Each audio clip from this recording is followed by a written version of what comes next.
कोई हड्डियां गिनवा रहा है। मैं पूछना चाहती हूँ कि जो पहले टूटी थी वो जुड़ी कि नहीं जुड़ी? अभी शरीर में नौजवान खून है, वो तो जुड़ गई है, मैंने एक्सरा करा लिया है, लेकिन जब इस उम्र में टूटेगी तो जुड़ने का नाम नहीं लेगी मित्रों, ये मैं अफसोस करता हूँ।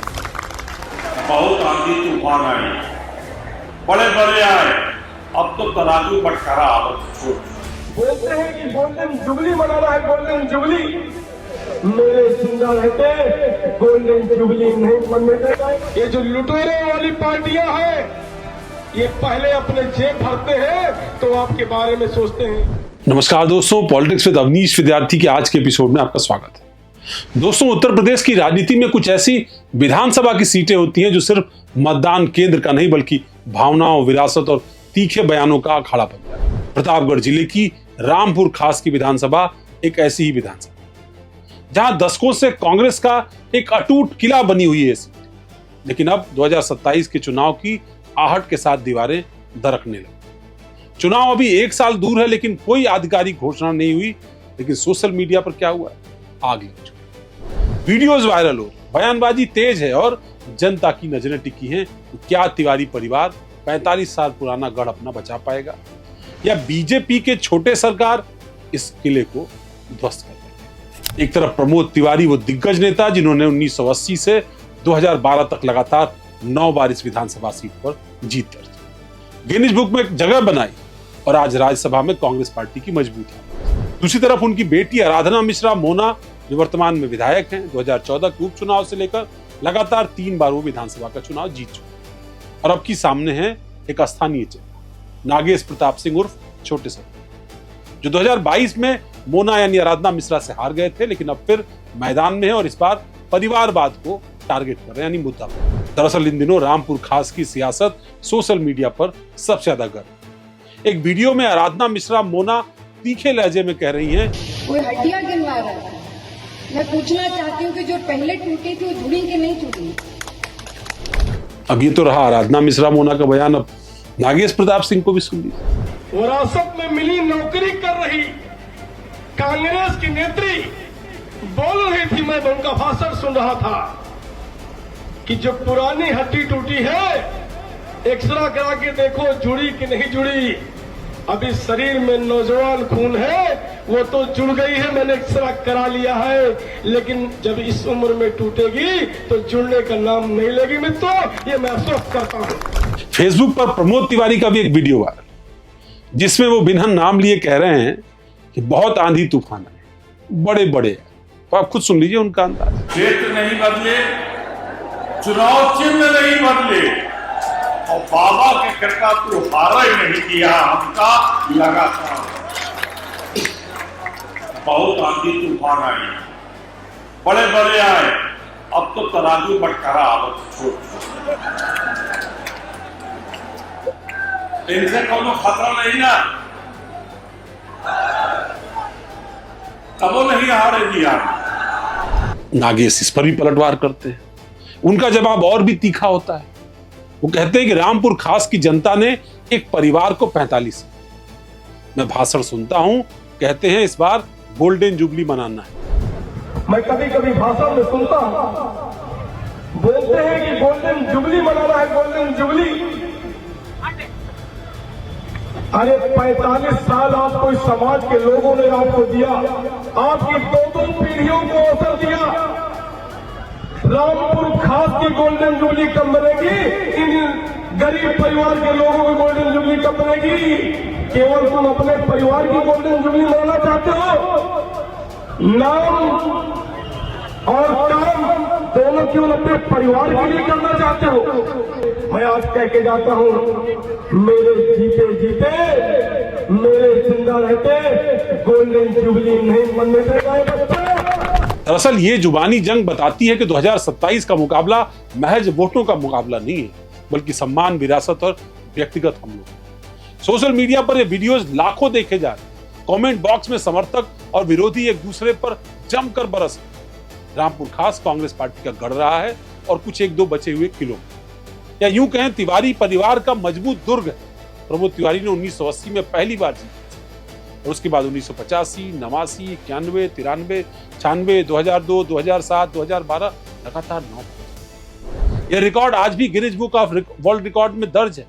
2013 में उन्होंने राज्यसभा भेज दिया। 2014 में उनकी बेटी आराधना मिश्रा और मोना यहां से चुनाव लड़ी और चुनाव जीता। 2017 और 2022 में भी आराधना मिश्रा मोना ने यहाँ चुनाव जीता और इस वक्त विधानमंडल दल की नेता।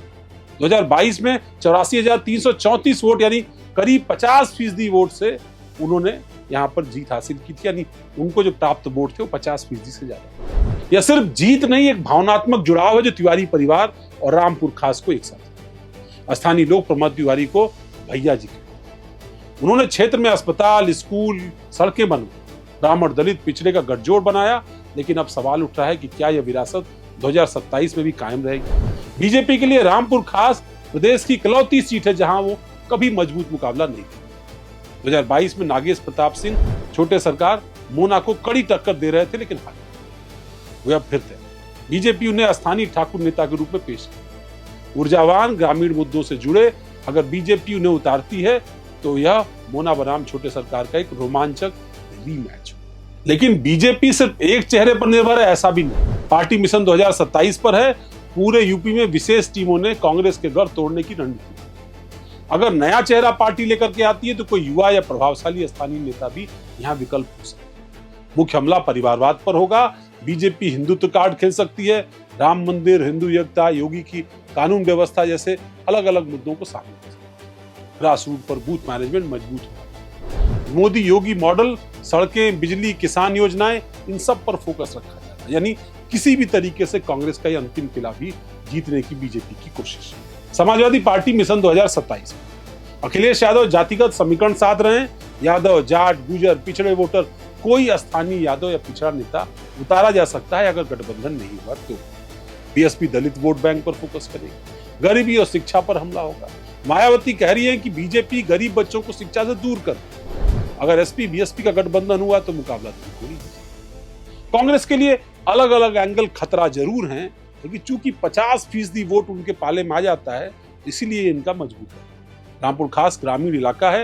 यहाँ मुख्य मुद्दे महिला, बाल चिकित्सालय, ITI, स्कूलों में बेहतर सुविधाएं, युवाओं के लिए रोजगार, गांव से पलायन, कृषि, सिंचाई, बीज की कमी, खराब सड़कें, पानी, बिजली जैसी समस्या। जंगली जानवर, इसमें बंदर, सुअर का आतंक, किसानों की फसल बर्बादी, महंगाई, भ्रष्टाचार, कानून व्यवस्था पर विपक्ष बीजेपी पर हमला कर रहा है।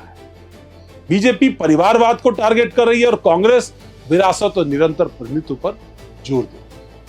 उसकी कोशिश है कि उसका एक किला बचा रहे, न सिर्फ बचा रहे बल्कि सिल्वर जुबली भी मनाई। एक लंबा दौर भी रहा जब प्रमोद तिवारी को यह कहा जाता था कि उनकी पॉलिटिकल सेटिंग हर जगह। कई बार यह भी कहा गया कि कैंडिडेट भी अपोजिशन में वही उतरता था जिसको प्रमोद तिवारी। कई बार यह भी कहा गया कि समाजवादी पार्टी हो, बीएसपी हो या बीजेपी भी हो, उनके कैंडिडेट भी अगर प्रमोद तिवारी के खिलाफ चुनाव मैदान में उतरे तो कहीं ना कहीं बैकहैंड उनकी political understanding. Pramod Tiwari UP विधानमंडल के लंबे समय तक नेता रहे। वो लगातार विधानसभा में कांग्रेस पार्टी का प्रतिनिधित्व करते। जब विधायकों की संख्या दहाई में थी और जब विधायकों की संख्या घट थी। प्रमोद तिवारी एक ऐसा चेहरा थे जो बार बार जीत करके आते थे। कई बार सवाल भी उठता कि रामपुर खास तो प्रमोद तिवारी बचा लेते हैं, लेकिन कांग्रेस की साख क्यों नहीं बचाती। पर रामपुर खास को लेकर के और खासतौर पर प्रतापगढ़ के इस किले को लेकर के प्रमोद तिवारी का एक अपना महत्व है। सियासत में सरकार किसी की बनी, कांग्रेस बुरी से बुरी स्थिति में रही, लेकिन तिवारी परिवार का परचम रामपुर खास की सीट पर लहरा। और इसी सीट के मायने ऐसे रहे कि कांग्रेस पार्टी में उनका दबदबा बना रहा तब भी जब नरेश अग्रवाल सहित तमाम सारे नेताओं ने बगावत करके लोकतांत्रिक कांग्रेस। उनका झंडा तब भी बुलंद रहा जब पार्टी महज समर्थक थी, विपक्ष, तब भी उनका झंडा। सपा की सरकार रही, बीजेपी की सरकार रही, समाजवादी पार्टी की सरकार रही, बीएसपी की सरकार रही, हर सरकार में प्रमोद तिवारी का अपना झंडा। और इसलिए वो विकास योजनाओं को लेकर के रामपुर खास तक जाते। कई सारे लोग सवाल, यहां तक कि अपोजिशन में जो सत्ता में होते थे वो भी सवाल उठाते थे कि भाई हमको हरा करके प्रमोद तिवारी विधानसभा में पहुंचे, फिर भी हमारी सरकार में उनका काम हो रहा है। यार ये तिवारी जी की अपनी पॉलिटिकल स्टाइल और उनकी अपनी पॉलिटिकल स्टाइल, उनका ड्रेसिंग सेंस, उनका वो जो पटका गले में पहनते हैं, अभी हाल में राहुल गांधी ने भी उनके ड्रेसिंग सेंस की बड़ी तारीफ की। उनका ड्रेसिंग सेंस तो हमेशा से ही अलबेला रहा हो, स्टाइलिश चश्मा रेबैन का या और भी अच्छे ब्रांड्स का, बढ़िया बेहतरीन सूट सदरी, ये सब उनके अपने पॉलिटिकल जेस्चर, ये विरासत भी उन्होंने आगे बढ़ाई।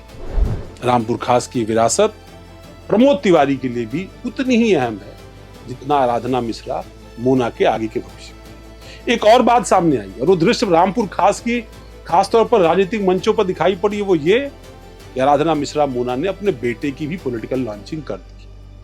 आजकल वो वहां के सियासी मंचों पर दिखाई दे रहे हैं और गाहे बगाहे वो भाषण भी देते हैं, खासतौर पर अवधी अंदाज में। वही बड़ा दिलचस्प, यानी प्रमोद तिवारी नहीं, उनकी पीढ़ी, अगली पीढ़ी और उसके आगे की भी पीढ़ी जो है वो रामपुर खास में राजनीति करने के लिए धीरे धीरे तैयार हो रही है। स्थानीय लोग तिवारी परिवार के वफादार हैं, ये आंकड़े दिखाते हैं। 2022 में मोना को 50% अस्पताल ITI से वो संतुष्ट है, लेकिन असंतोष बदलाव धीमा है। पर लेकिन अब ये युवा मतदाता सवाल पूछ रहा है कि अब तक क्या बदला, रोजगार बदला, शिक्षा बदली, बुनियादी ढांचे पर काम हुआ, ये तमाम सवाल। एक वर्ग अब भी तिवारी परिवार को क्षेत्र की पहचान से जोड़ता है, दूसरा वर्ग बदलाव की बात भी करता है, और यही द्वंद्व 2027 के विधानसभा चुनाव को खासतौर पर रामपुर खास में रोचक। रामपुर खास 2027 सिर्फ एक सीट का चुनाव नहीं होगा, यह विरासत, बदलाव, अनुभव, युवा ऊर्जा, परिवारवाद और विकासवाद, इन सब के बीच का संघर्ष। क्या कांग्रेस पार्टी और प्रमोद तिवारी अपना किला बचा पाएंगे? क्या मोना, आराधना मिश्रा चौथी बार जीत करके कांग्रेस पार्टी का परचम वहां लहराएंगी, या छोटे सरकार बदलाव की पटकथा लिख पाएंगे? जवाब जनता के पास। और 2027 में रामपुर खास सिर्फ मतदान नहीं करेगा, इतिहास लिखे। इतिहास इसलिए जीते तो भी हारे। फिलहाल आपको हमारा ये विश्लेषण कैसा लगा, आप हमें जरूर बताइए। हमारे सोशल मीडिया प्लेटफॉर्म्स को फॉलो करिए। अगर आप हमें कुछ सुझाव देना चाहते हैं तो आपका स्वागत है। हमारा लगातार हौसला बढ़ाने के लिए आपका बहुत बहुत धन्यवाद। नमस्कार।